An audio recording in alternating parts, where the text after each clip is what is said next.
नमस्कार दोस्तों, स्वागत है आपका अपने YouTube चैनल जीके विद प्रेम पे। तो आज अपने बात कर रहे हैं आज आयोजित किए गए फर्स्ट ग्रेड भर्ती परीक्षा के ग्रुप बी के प्रथम पेपर के आंसर की। तो आइए शुरू करते हैं इस आंसर की को पहले प्रश्न के साथ। पहला प्रश्न है 30 अप्रैल 2025 को Ramanujan journey of a great mathematician नामक पुस्तक का विमोचन किया गया। ऑप्शन एक था विज्ञान और विरासत अनुसंधान पहल प्रभाग डीएसटीसी द्वारा, गणित और अनुप्रयोग संस्थान द्वारा, गणितीय विज्ञान संस्थान द्वारा, भारतीय राष्ट्रीय अभिलेखागार द्वारा।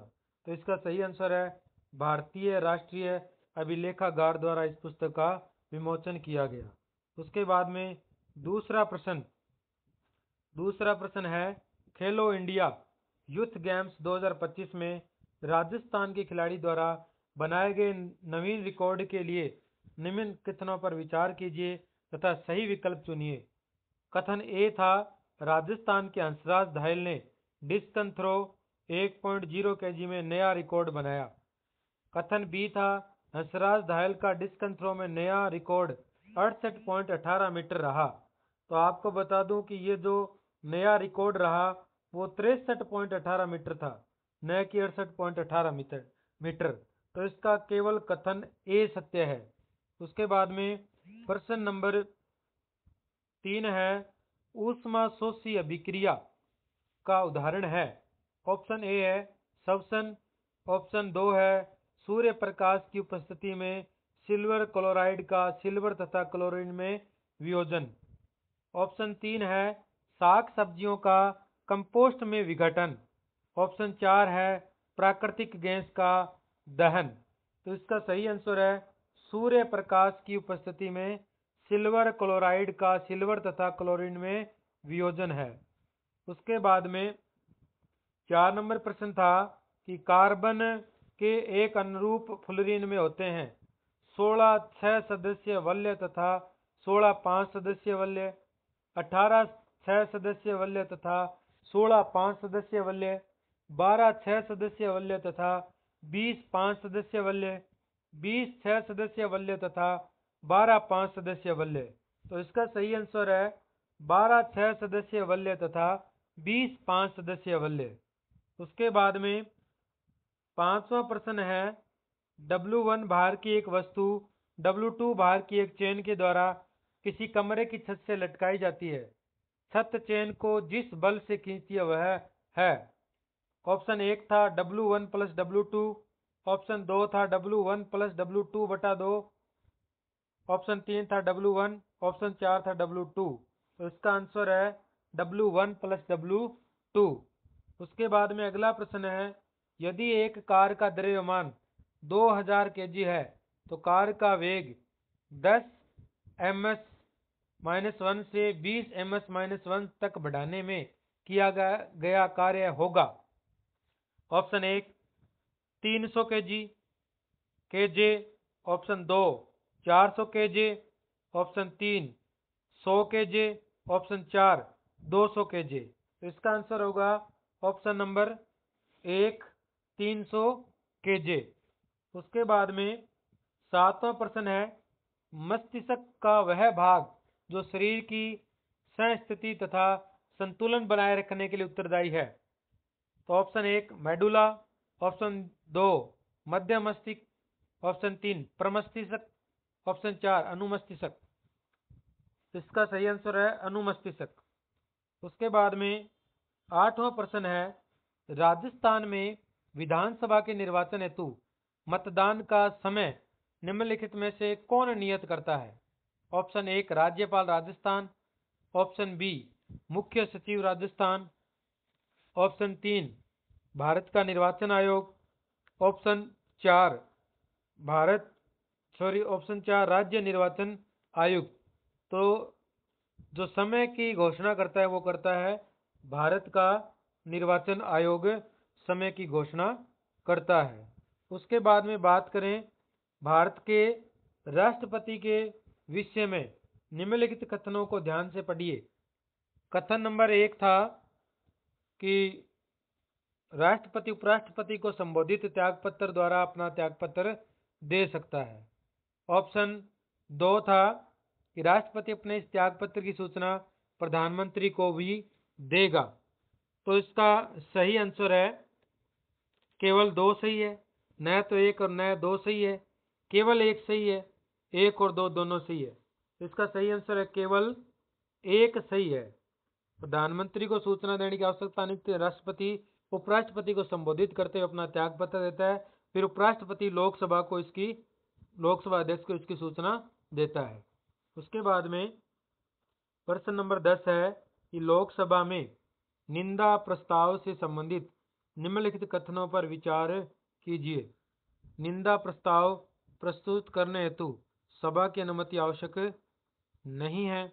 निंदा प्रस्ताव मंत्रिपरिषद या किसी अन्य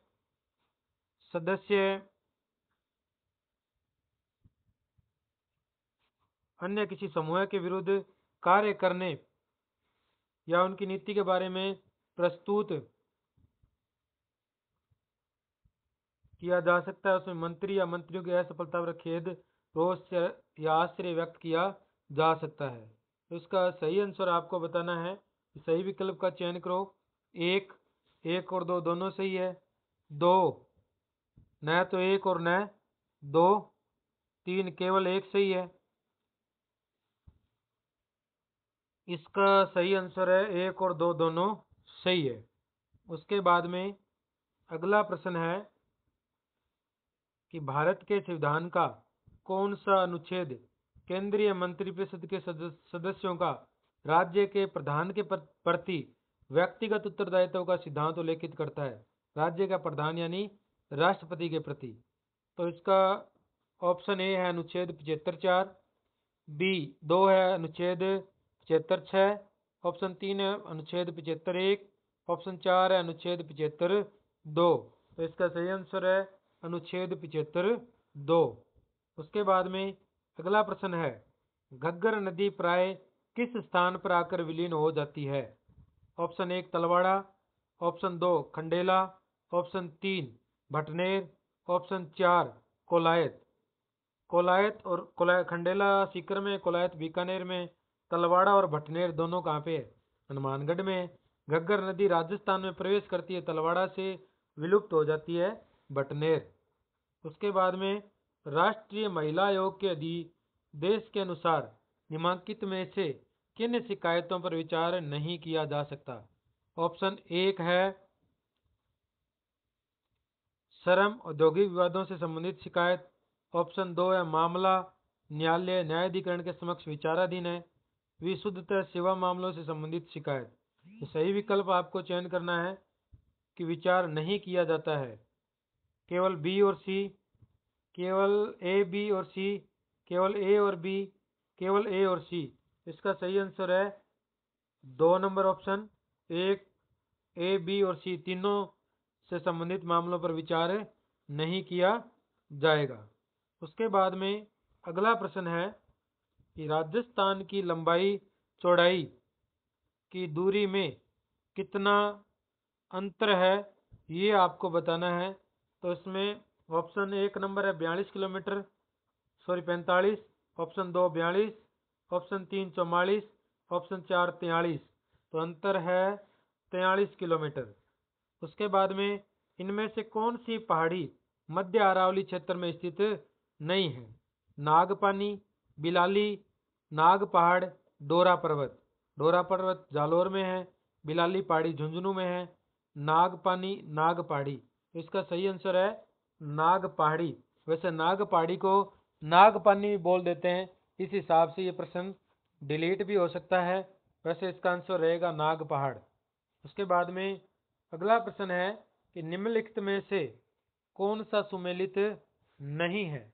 एक तरफ ऊंट की नस्ल है, दूसरी तरफ क्या दे दिया, दूसरी तरफ है क्षेत्र केरूपाल, बीकानेर और चूरू। उसके बाद में कूटची, गंगानगर और हनुमानगढ़, नाचना, जैसलमेर, गोमठ, जोधपुर और नागौर। तो केरूपाल नस्ल का जो ऊंट है वो गुजरात के समुद्री इलाकों में पाया जाता है। कहते हैं कि ये तैरने के लिए प्रसिद्ध है। तो ऑप्शन 1 नंबर जो है वो असुमेलित है। उसके बाद में प्रश्न नंबर 17 है, इस शीत ऋतु में किन पवनों के साथ शीतोष्ण चक्रवात पाकिस्तान के मार्ग से राजस्थान पहुंचते हैं? बात कौन सी ऋतु की कर रहा है? शीत ऋतु की। लू चलती है ग्रीष्म ऋतु में, ध्रुवीय हवाएं ठंडी होती है, राजस्थान तक नहीं पहुंचती। ऑप्शन पहले दोनों वालों दोनों ही क्या हो गए? कट हो गए। उसके बाद में है पछुआ पवने, फिर है व्यापारिक पवने। तो इसका सही आंसर है पछुआ पवने क्या है? शीतोष्ण चक्रवात लेकर आती है, जिससे पश्चिमी विक्षोभ उत्पन्न होता है और राजस्थान में मावट होती है इससे। तो उसके बाद में अगला प्रश्न है कि जनगणना 2011 के अनुसार ऐसे कितने जिले थे जिनमें बाल लिंगानुपात 0 से 6 वर्ष 912 था? Option 1 2, option 2 5, option 3 3, option 4, option 4 है 4। तो इसका आंसर ऑप्शन 3, 3 ऐसे जिले हैं जिनका बाल लिंगानुपात कितना था? 912 था। अगला प्रश्न है, राजस्थान के निम्नलिखित में से किस जिले में स्पाइस पार्क स्थापित है? मसाला park. Option 1 Kota, option B Bharatpur, option 3 Tonk, option 4 Jaipur. तो स्पाइस पार्क बना है कोटा में। उसके बाद में अगला प्रश्न है कि कोहलबर्ग के अनुसार नैतिक विकास की एक ऐसी अवस्था जिसमें कोई व्यक्ति अपनी नैतिकता को व्यापकतः वर्तमान में प्रचलित सामाजिक मानकों एवं नियमों के अनुरूप आंकता है, को नैतिकता का कौन सा स्तर कहा गया है? 1 नंबर ऑप्शन है नैतिकता का रूढ़िगत स्तर, 2 नंबर ऑप्शन है नैतिकता का पश्च रूढ़िगत स्तर, 3 नंबर ऑप्शन है नैतिकता का पूर्व रूढ़िगत स्तर, 4 नंबर ऑप्शन है नैतिकता का गैर रूढ़िगत स्तर। तो इसका आंसर होगा नैतिकता का रूढ़िगत स्तर होगा। आंसर क्या होगा इसका? नैतिकता का रूढ़िगत स्तर। उसके बाद में अगला प्रश्न है, राजस्थान में निम्नलिखित में से कौन सा रॉक फास्फेट खनन भंडार क्षेत्र नहीं है? ये बताना है आपको। Goth Manglod, 2 number Dakan Kotra, 3 number Birmania, 4 number Matun. तो इसका सही आंसर है गोठ मांगलोद राजस्थान में रॉक फास्फेट का खनन भंडार क्षेत्र नहीं है, जिप्सम के लिए जाना जाता है गोठ मांगलोद। उसके बाद में अगला प्रश्न है, प्रस्तावित ग्रीन एनर्जी कॉरिडोर राजस्थान के कुल कितने जिलों में से गुजरेगा? 7 जिलों में से, 3 जिलों में से, 6 जिलों में से या 5 जिलों में से? तो जो प्रस्तावित ग्रीन एनर्जी कॉरिडोर है ये राजस्थान के 6 जिलों में से गुजरेगा। तो इसका आंसर हो गया 3 नंबर 6 जिले। उसके बाद में अगला प्रश्न है, निम्नलिखित में से किस स्थान पर सूती वस्त्र उद्योग स्थित नहीं है? Option 1 Udaipur, option 2 Jalore, option 3 Bhilwara, option 4 Beawar. तो इसका सही आंसर क्या रहेगा? इसका सही आंसर रहेगा जालोर। जालोर में सूती वस्त्र उद्योग स्थित नहीं है। उसके बाद में अगला प्रश्न देखते हैं। अगला प्रश्न है, बांडुरा के अनुसार, किसके अनुसार? बांडुरा के अनुसार अवलोकनात्मक अधिगम हेतु 4 परिस्थितियां आवश्यक है। इन परिस्थितियों का सही क्रम क्या होगा? तो 1 नंबर ऑप्शन है अवधान, अभिप्रेरणा, धारण, पुनरुत्पादन।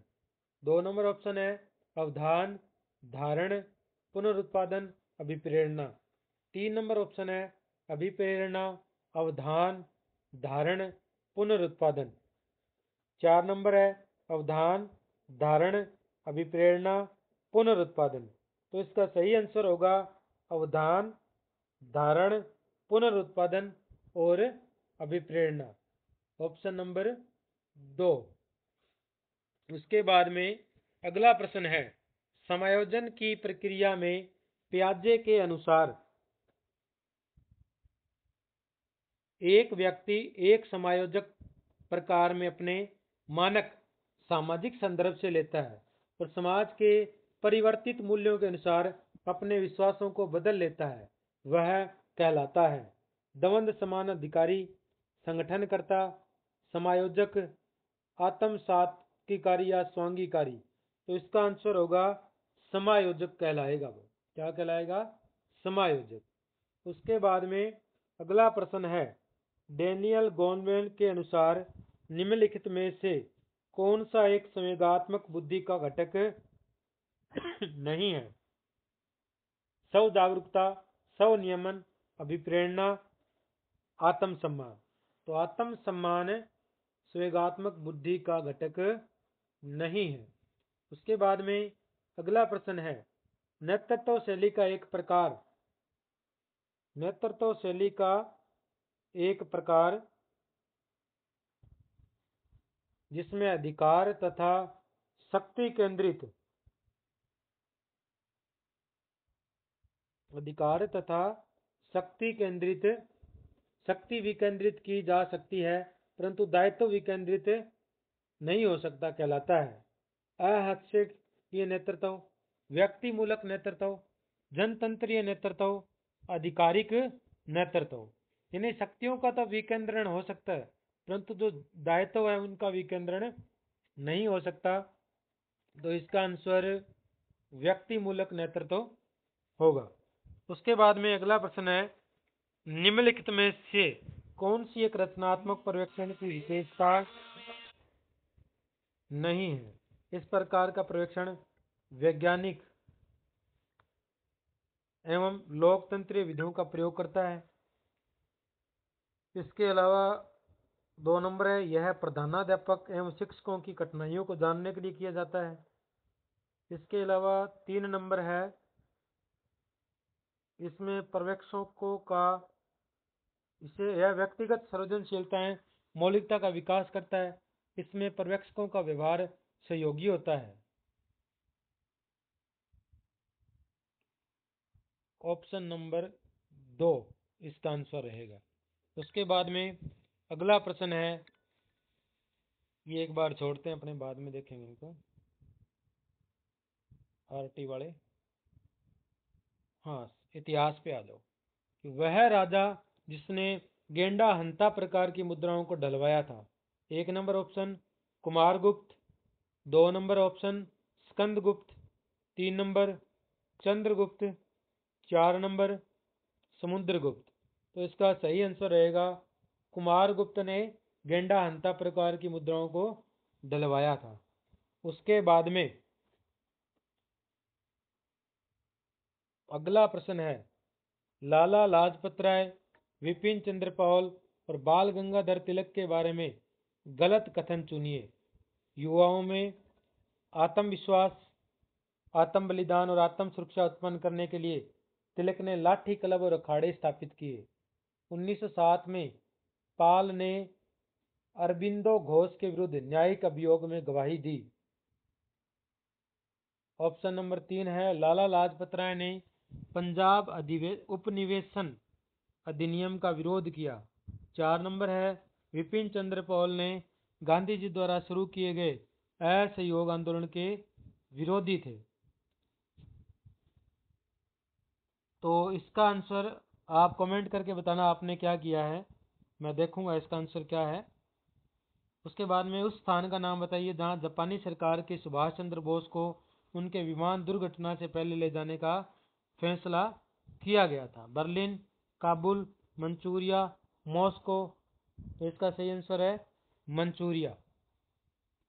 उसके बाद में अगला प्रश्न है कि 1593 में बीकानेर के राय सिंह की सेवाओं से प्रसन्न होकर अकबर ने उन्हें वर्तमान गुजरात में किस स्थान की जागीर प्रदान की?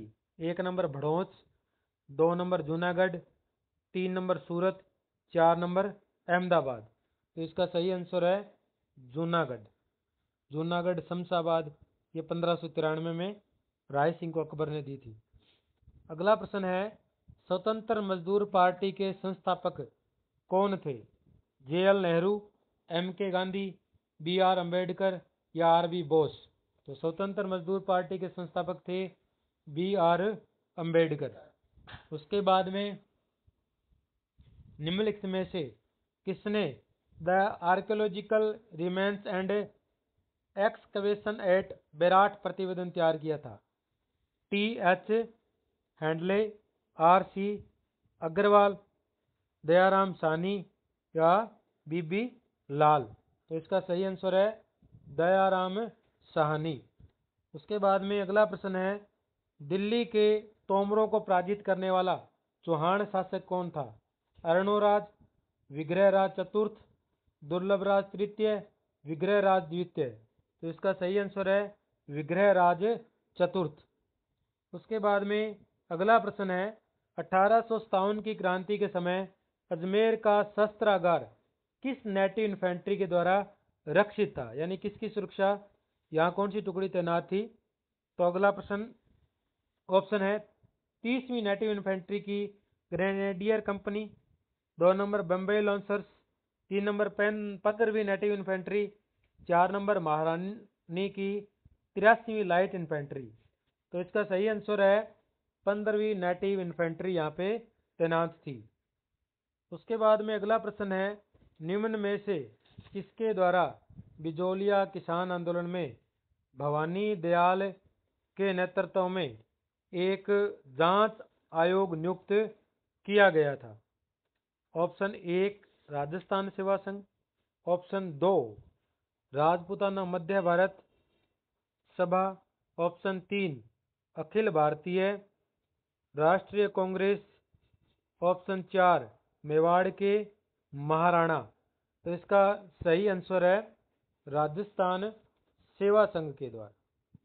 उसके बाद में अगला प्रश्न है, निम्नलिखित में से करौली प्रजामंडल आंदोलन से संबंध नहीं है ये बताना है आपको। 1 नंबर चिरंजी लाल, 2 नंबर मान सिंह, 3 नंबर त्रिलोकचंद माथुर, 4 नंबर स्वामी गोपाल दास? तो इसका सही आंसर है स्वामी गोपाल दास। इनका संबंध बीकानेर प्रजामंडल से था। उसके बाद में अगला प्रश्न है कि अलवर के बाला किला के संबंध में कौन सा कथन सही नहीं है ये बताना है आपको। 1 नंबर ऑप्शन है भरतपुर के राजा सूरजमल ने किले के अंदर एक जलाशय सूर्यकुंड बनवाया। दूसरा है निकंबों की चतुर्भुज देवी किले में स्थापित है। 3 नंबर है इसमें 15 बड़े और 52 छोटे बुर्ज है। 4 नंबर है विनय सिंह द्वारा हवा बंगला बुर्ज बनवाया गया है। तो इसका सही आंसर है विनय सिंह द्वारा हवा बंगला बुर्ज बनवाया गया है। उसके बाद में अगला प्रश्न है कि राजस्थान की किस रियासत ने सरदार पटेल द्वारा रियासतों के बारे में भारत में विलय की नीति के विरुद्ध पाकिस्तान में सम्मिलित होने का प्रयास किया? 1 number Jodhpur, 2 number Jaipur, 3 number Bikaner, 4 number Jaisalmer? तो इसका सही आंसर है जोधपुर। उसके बाद में अगला प्रश्न है, निम्नलिखित युग्मों में से कौन सा सही सुमेलित है? वैली किशन रुक्मणीरी पृथ्वीराज, वीरमायण दुरसा आडा, अचलदास खिचीरी वचनिका, शिवदास गांडन? तो बी सही सुमेलित नहीं है। इसका मतलब ए और बी सही, सी सही सुमेलित है। ए और सी पहला ही ऑप्शन है। उसके बाद में अगला प्रश्न है कि भारत में किसी भी स्थल पर तेजा जी के मंदिर के निर्माण के उपरांत जागती जोत किस तीर्थ स्थल से ले जाई जाती है? यानी कोई नया मंदिर बनता है तो वहां पर जागती ज्योत किस मंदिर से लेकर आते हैं? ऑप्शन एक है कोल्लू, कोल्लू तेजा जी से संबंधित है, पहला ऑप्शन पहले ही बार हो गया। दूसरा है सुरसुरा, तीसरा है खड़नाल, चौथा है पनेर। तो वो स्थल है सुरसुरा से जागती ज्योत लेकर आते हैं। उसके बाद में अगला प्रश्न है कि मेवाड़ के अमर सिंह प्रथम के कार्यकाल में रागमाला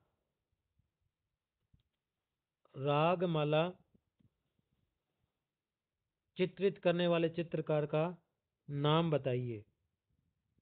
तो रागमाला चित्रित करने वाले चित्रकार एक मनोहर, दो सारंगधर, तीन निसारदीन, चार साहबदीन। तो अमर सिंह के समय रागमाला का चित्रण किया था निसारदीन ने। उसके बाद में अगला प्रश्न है कि निम्नलिखित श्रेणी का अगला पद है 170, 182, 154 या 168। इसका सही आंसर है 170।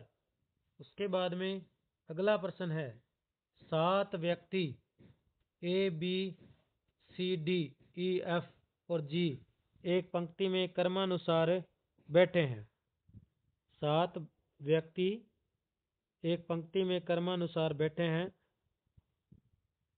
प्रथम 2 व्यक्ति और बी ए और बी के मध्य दूरी 10 मीटर है तथा क्रमागत व्यक्तियों के मध्य दूरी 1 मीटर कम हो जाती है।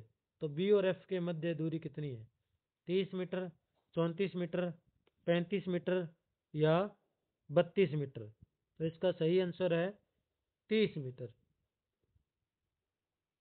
अगला प्रश्न है यदि एक्स की स्क्वायर और 1/x की स्क्वायर का समांतर माध्य m2 है तो x और 1/x का माध्य होगा। तो इसका सही आंसर रहेगा ऑप्शन नंबर 1। उसके बाद में अगला प्रश्न है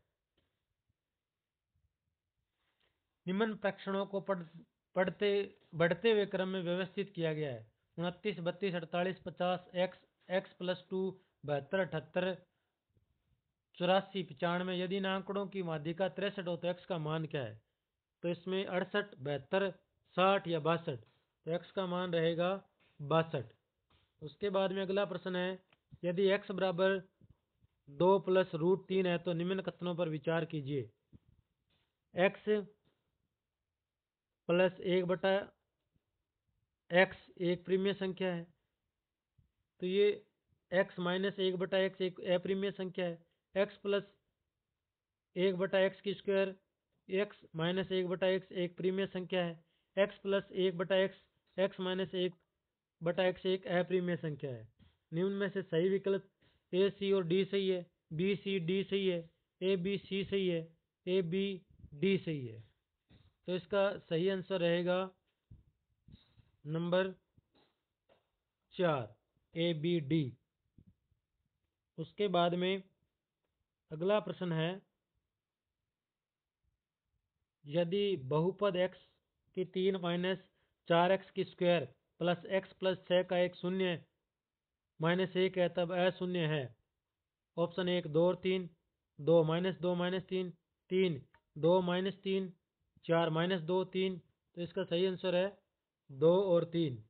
इसके बाद में यदि रैखिक समीकरणों के युग्म 2x + 3y = 7 है और 2ax + a + b √y = 28 है, कहना हल विद्यमान है तो निम्न में से कौन सा सत्य है?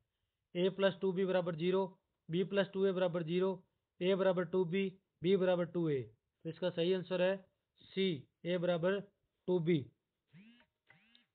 उसके बाद में अगला प्रश्न देखिए। अगला प्रश्न है एक लंबवृत्तीय शंकु की तिर्यक भुजा 10 मीटर और उसकी ऊंचाई 8 मीटर है। इसके वक्र पृष्ठ का क्षेत्रफल पाई = 3.14 होगा। 62.8 मीटर, 125.6 मीटर, 94.2 मीटर, 188.4 मीटर। तो इसका सही आंसर है 188.4 मीटर। उसके बाद में अगला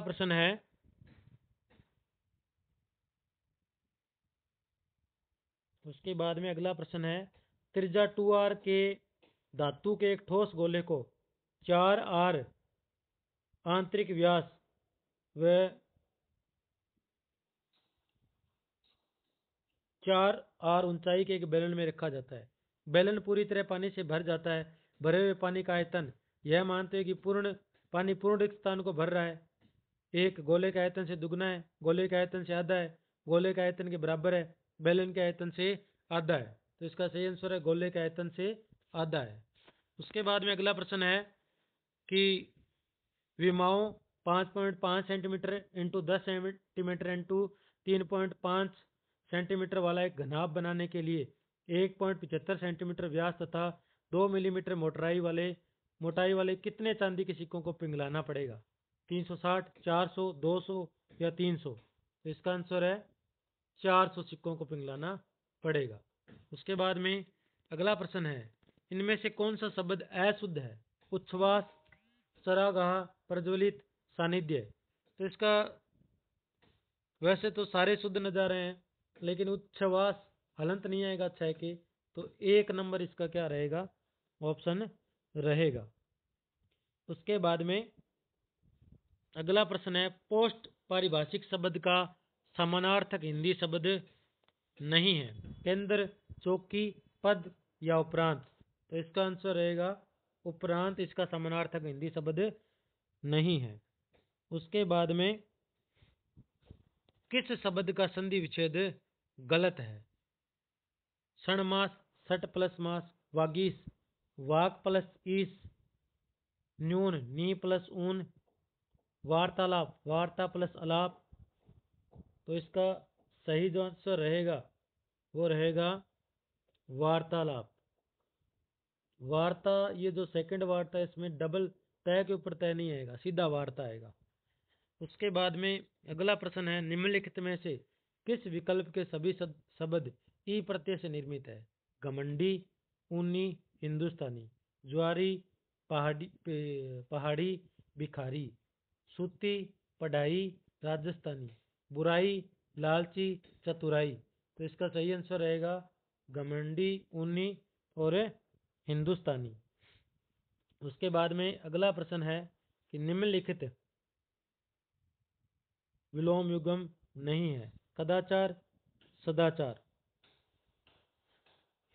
सात्विक, तामसिक, नरसैंगिक, प्राकृतिक, आविर्भाव, तिरोभाव। तो इसका 3 नंबर होगा नरसैंगिक, प्राकृतिक।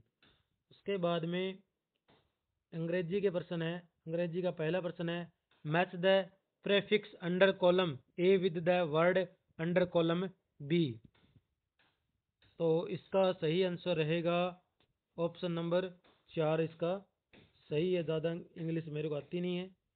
Choose the appropriate passive form of the given active sentence, he out of the help, see out of to have helped by him.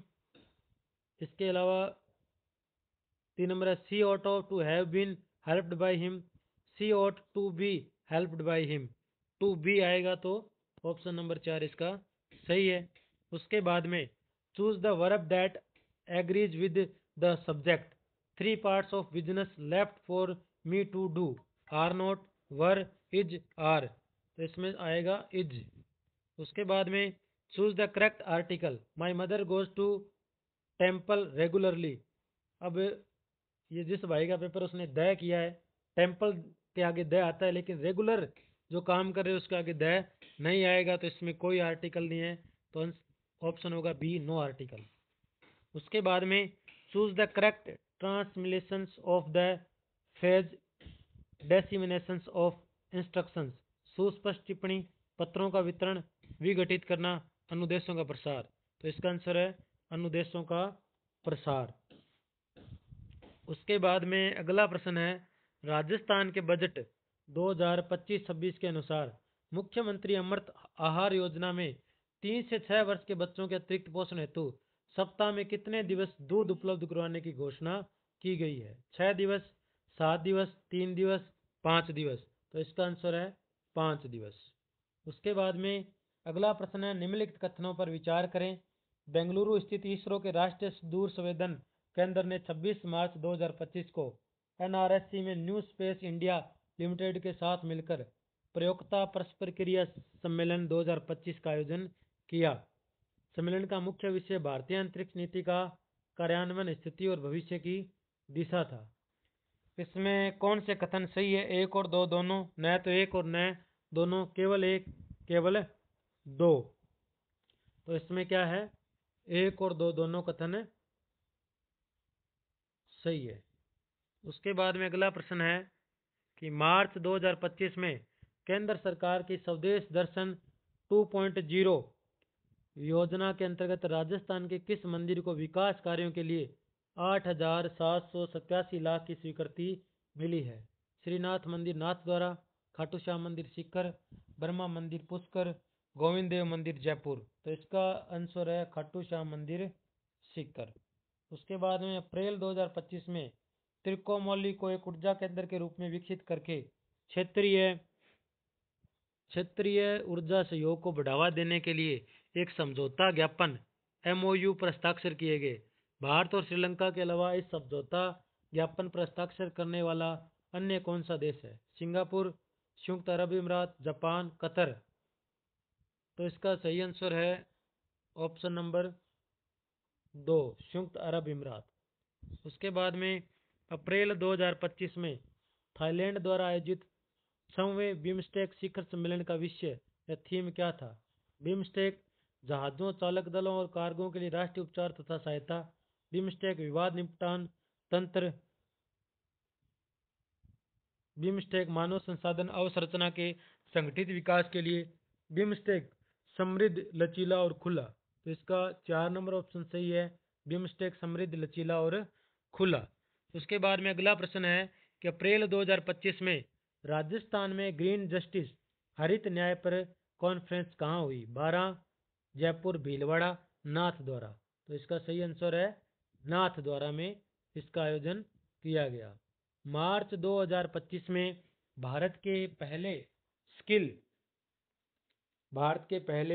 Skill cell wellness hub का शुभारंभ राजस्थान के किस जिले में किया गया? 1 जोधपुर, 2 जयपुर, 3 अजमेर, 4 उदयपुर। तो इसका सही आंसर है जयपुर। उसके बाद में 75 नंबर प्रश्न, राष्ट्रीय युवा पुरस्कार 2021-22 और विकसित भारत युवा संसद पुरस्कार 2025 के संबंध में निम्नलिखित कथनों पर विचार करें। राजस्थान की रिया गुप्ता को सत्र के दौरान उठाए गए सबसे व्यवहारिक और विचारोत्तेजक प्रश्न के लिए विकसित भारत युवा संसद पुरस्कार 2025 से सम्मानित किया गया। 2 है, राजस्थान के डॉक्टर महेश मीणा को व्यक्तिगत श्रेणी में राष्ट्रीय युवा पुरस्कार 2021-22 से सम्मानित किया गया। तो इस निम्न कथनों में से कौन सा सही है? 1 और 2 दोनों, न तो 1 और न ही 2, केवल 1 केवल 2। तो इसका सही आंसर है केवल 2। अपने इतिहास का एक प्रश्न मैंने आपसे पूछा था कि आप बताना, तो उसका आंसर देखते हैं कौन सा प्रश्न एक इतिहास का रह गया था मेरा। उसकी बात करते हैं आंसर की। उसकी प्रश्न नंबर कौन सा है? वो इतिहास का प्रश्न है, भारतीय इतिहास का। देखते हैं अपने भी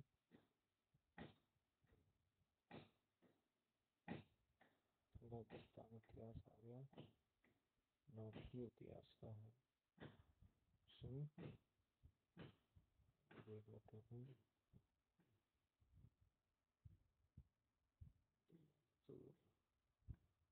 ये प्रश्न रह गया था कि लाला लाजपत राय, विपिन चंद्र पॉल और बाल गंगाधर तिलक के बारे में गलत कथन चुनिए। युवाओं में आत्मविश्वास, आत्म बलिदान और आत्म सुरक्षा उत्पन्न करने के लिए तिलक ने लाठी क्लब और अखाड़े स्थापित किए। 1907 में पाल ने अरबिंदो घोष के विरुद्ध न्यायिक अभियोग में गवाही दी। लाला लाजपत राय ने पंजाब उपनिवेश अधिनियम का विरोध किया। विपिन चंद्र पॉल गांधी जी द्वारा शुरू किए गए असहयोग आंदोलन के विरोधी थे। तो इसका सही आंसर है 1 नंबर जो है, लाठी क्लब और अखाड़े स्थापित किए। 1 नंबर इसका उत्तर रहेगा। इसके अलावा अपने आरटी के 1-2 प्रश्न रह गए थे, उनको देखते हैं। आरटी के मैंने प्रश्न छोड़े थे, ये रहे।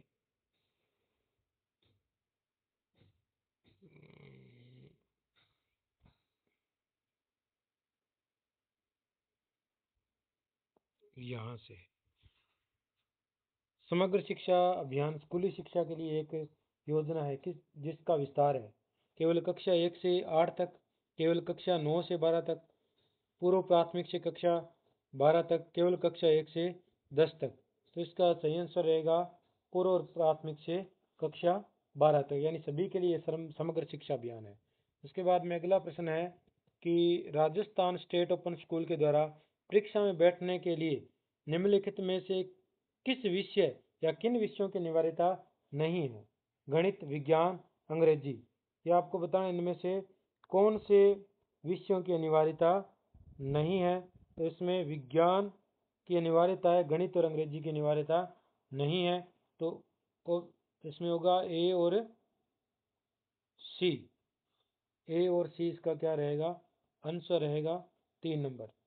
उसके बाद में अगला प्रश्न है आरटीआई के अधिनियम 2009 के अनुसार शिक्षा प्राधिकारी द्वारा प्रारंभिक शिक्षा की पाठ्यचर्या और मूल्यांकन प्रक्रिया अधिकथित लेइंग डाउन करते समय निम्नलिखित में से कौन से विचार को सम्मिलित नहीं किया गया है? नहीं किया गया ये बताना है आपको। गतिविधियों द्वारा बाल केंद्रित तरीके से अधिगम, बालों को भय, मानसिक अभिघात और चिंता मुक्त बनाना, जहां तक साध्य हो अनुदेशक का माध्यम हिंदी भाषा में हो, संविधान में प्रतिष्ठापित मूल्यों से अनुरूपता। तो इसका सही आंसर रहेगा कि जो हिंदी भाषा वाला 3 नंबर।